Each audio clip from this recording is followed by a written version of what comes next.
Since President Biden took office, we've seen historic job growth and a dynamic economy. Wages are rising, and they're rising fastest for working-class Americans. But despite this significant economic progress, today too many American families are still facing pressing economic challenges. A global pandemic now entering its third year.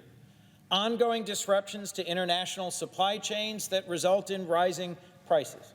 And now the economic shocks caused by Putin's aggression, his invasion of Ukraine, and the response by the West, a united effort to impose sanctions on Russia, which will also have consequences for the global economy.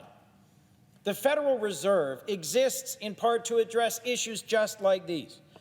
The Fed doesn't just set interest rates and control our money supply. It oversees banks, ensures efficient and reliable payments, promotes consumer protection and community development. When our economy is facing such foundational challenges like the ones we're up against right now, it is crucial our institutions are at full strength.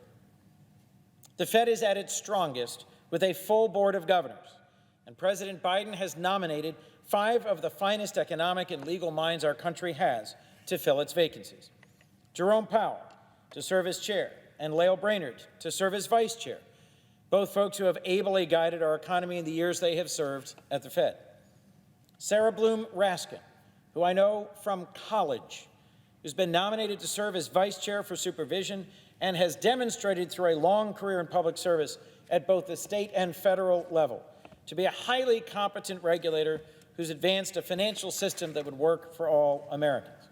Philip Jefferson, nominated to serve as a board governor, has deep expertise in how monetary policy impacts employment and economic growth, and an important understanding of inequality and poverty in America today. Last, my good friend Lisa Cook, whom I have known for decades. We knew each other as young Truman scholars, folks who were volunteering a week of our time to help mentor and encourage younger Truman scholars, a federally funded memorial to President Harry Truman. I've known her since a stage in her life where neither one of us might have guessed that someday I'd be on this floor speaking as a senator, and I would be speaking in support of her nomination to the Federal Reserve. She would bring a valuable new perspective to the Fed board. Lisa, from her time growing up in a small rural town in Georgia, going on to earn advanced degrees from our nation's finest institutions, and now as a teacher at one of our great public universities, she has built world-class expertise in economics, innovation, and banking. She understands not just abstract economic theory, but how those theories impact Americans and their families in all walks of life. Lisa served under President Obama at the White House Council of Economic Advisors, where she dealt with financial crises both here in the United States and abroad, and she has studied the macroeconomics of foreign markets in Europe and in Africa, including the ways central banks have dealt with high inflation, one of the issues right before us. She has expertise in an emerging area of the economy that's increasingly important for our central bank regulators to understand: digital currencies and financial technology. She has supported sensible regulation of cryptocurrencies that enables innovation and allows more people to access secure and low-cost financial services. Her data-driven approach will help the Fed navigate our continued economic recovery, and her focus on financial inclusion will be a critical perspective on the Fed board that will help ensure all Americans can see the benefit of continued economic growth and job gains. Madam President, overall, these are 5 nominees to the Fed board with sterling credentials and strong character. All of them on their merits deserve the seats to which they've been nominated.